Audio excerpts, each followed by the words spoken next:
Shalom et bon dimanche chez vous.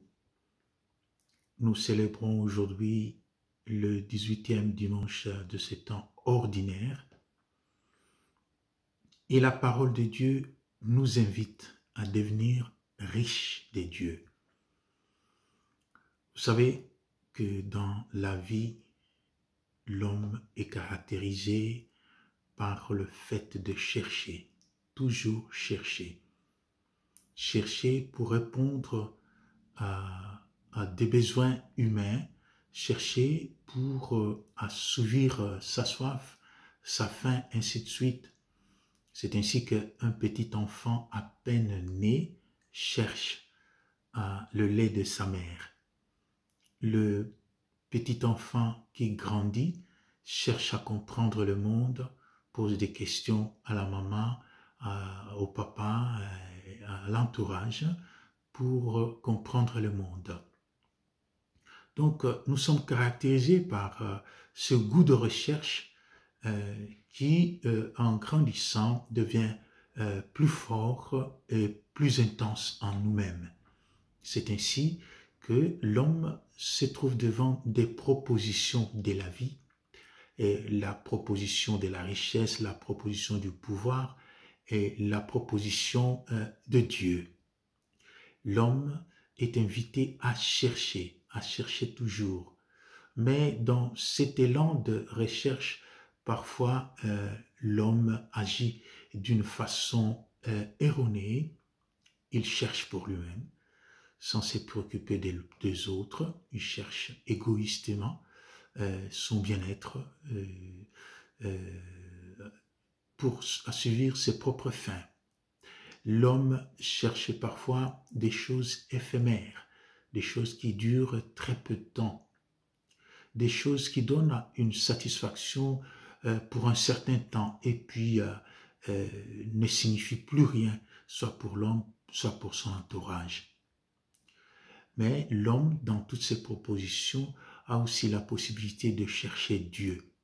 C'est justement ce que l'Évangile et la parole de Dieu nous invitent aujourd'hui, nous propose aujourd'hui comme un thème.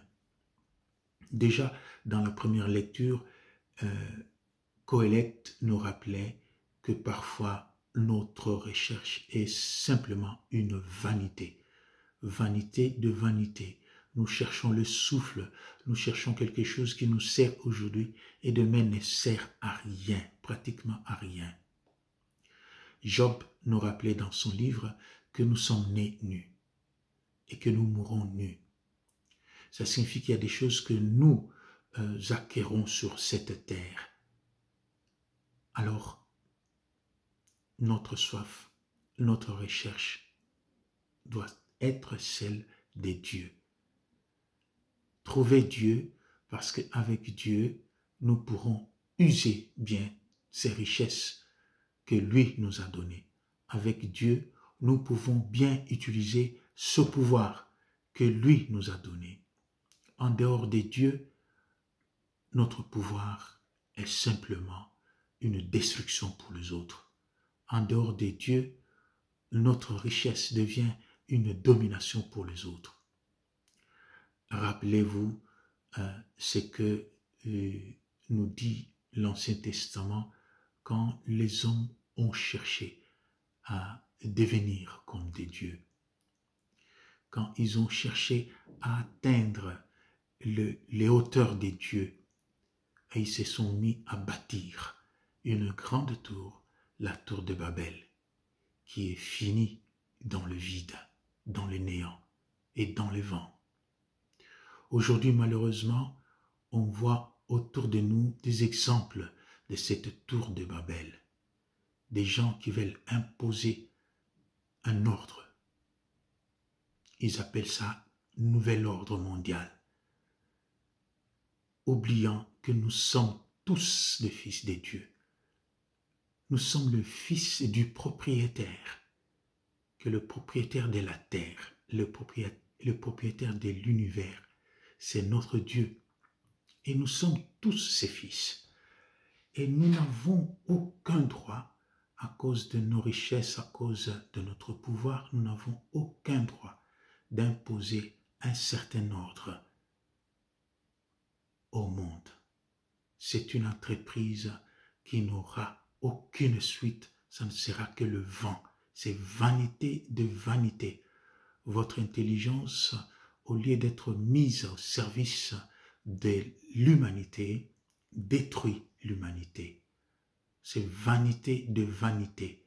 Vous n'emporterez rien dans votre tombe, comme ces riches qui comptaient d'abattre tous ces petits magasins pour en construire des plus gros, pour mettre tous ces biens. Vanité de vanité. Tout est vanité. Aujourd'hui, certains d'entre nous font des calculs pour devenir de plus en plus riches, pour devenir de plus en plus puissants, pour chercher à s'imposer sur les autres. Vanité de vanité, tout est vanité. Le Seigneur, comme aux riches de l'Évangile, vous pose la question: si aujourd'hui le Seigneur vous reprend votre vie, à qui appartiendra tout ce que vous avez construit? Alors, chers frères et sœurs, c'est une grande leçon pour nous aujourd'hui, une grande leçon pour notre monde. Essayons de chercher ce qui ne périt pas. Essayons de devenir riches en Dieu. Shalom et bon dimanche chez vous.